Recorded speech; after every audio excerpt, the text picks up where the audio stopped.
Mikkelin kupeessa sijaitseva Luonterin vesistö on maisemaltaan erämaisen maalauksellinen. Myös lajistoltaan se on Saimaan arvokkaimpia. Syvät, kirkkaat vedet ja kallioiset rannat kuuluvat norpan viimeisiin asuinalueisiin ja saariston vanhoissa metsissä majailevat useat uhanalaiset linnut ja kasvit. Luonteri onkin tärkeä osa Naturaan liitettyjä rantojen suojelukohteita Suomessa.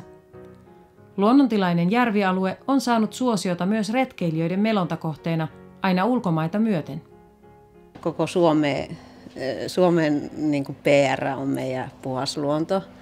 Ja tietenkin erityisen täällä Saimaan alueella, jossa on erityisen hieno saaristoluonto ja on norppa, niin tämä on niin kuin kesäisin yksi vetovoimaisin alue varmaan niin kuin Suomessa ja sekä että myös niin kuin tunnettu Keski-Euroopassa. Onkin yllättävää, että luonnonsuojelualueen keskellä saattaa kohdata aivan laillisesti aikaansaadun hakkuuaukon. Kesällä 2014 ryhmä Suomen lähialueilta koottuja asiantuntijoita tutustui Luonteriin osana Pohjoismaiden ministerineuvoston rahoittamaa hanketta, jota Suomen luonnonsuojeluliitto koordinoi. Ryhmä vieraili esimerkiksi Mikkelin kaupungin omistamalla Korvensaarella, joka on tärkeä virkistysalue ja kuuluu myös Naturaan. Perillä ryhmää odottivat hämmentävät näkymät. Tässä on nyt aivan äskettäin, ei varmaan montaakaan viikkoa ole siitä, kun täällä on moto käynyt tekemässä tämmöisen siemenpuuhakkuun. Hieno kataja jätetty pystyyn. Nämä 100 vuotta. Luontoarvoiltaan merkittävien alueiden suojelussa on metsäkoneen mentävä porsaanreikä, jota maallikon on vaikea käsittää. Laki kieltää hakkuut vain metsissä, joiden luontotyypit on kartoituksissa todettu uhanalaisiksi. Mikäli kartoituksia ei kuitenkaan ole kattavasti tehty koko alueella eikä luontotyyppejä määritelty, on Natura lähinnä kuollut kirjain. Yleensä semmoinen puolet niistä alueista on ylipäätään kartoitettu ollenkaan ja toinen puoli hakataan sitten ihan summan mutikassa tietämättä mitä hakataan ja näin rikotaan luonnonsuojelulakia ihan ja säännöllisesti. Tässäkin esimerkiksi on jätetty vielä kaiken lisäksi jyrkänteen alla, ei ole minkäänlaista suojavyöhykettä ja ihan niin kuin täysin normaalia metsätaloutta ilman mitään pehmennyksiä, vaikka ollaan luonnonsuojelualueella, karttaankin merkityllä suojelualueella.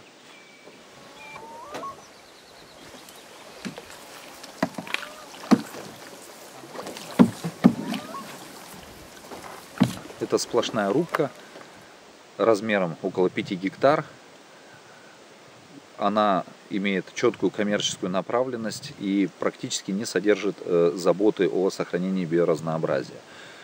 Убраны все хвойные деревья, оставлены единичные маленькие лиственные и оставлена небольшая буферная зона, так называемая буферная зона вдоль озера.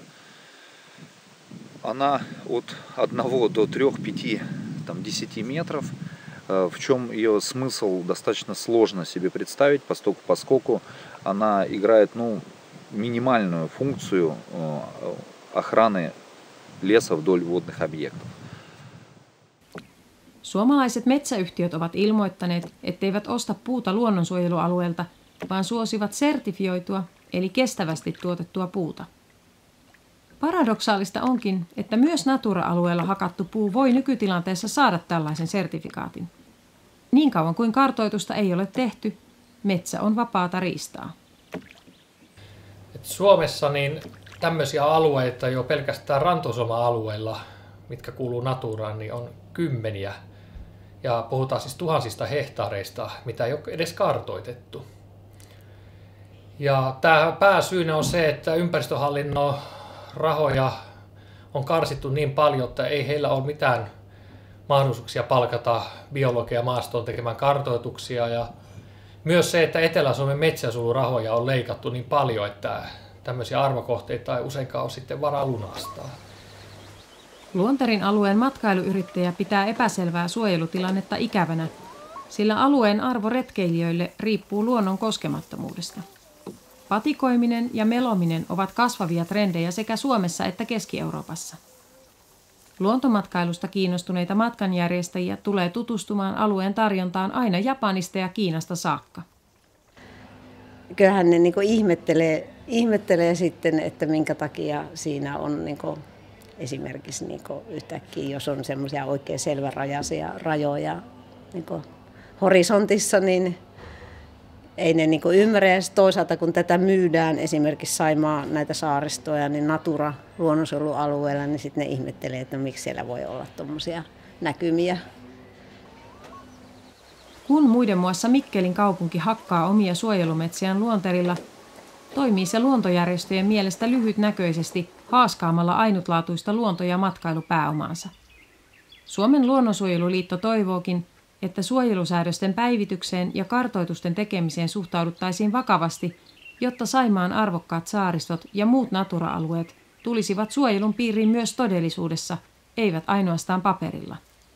Kaupunkien ja kuntien pitäisi herätä siihen, että heidän omistuksessa olevia virkistyksiä ja luonnonsuojelun kannalta arvokkaita metsiä ei enää enempää pilattaisi hakkuilla.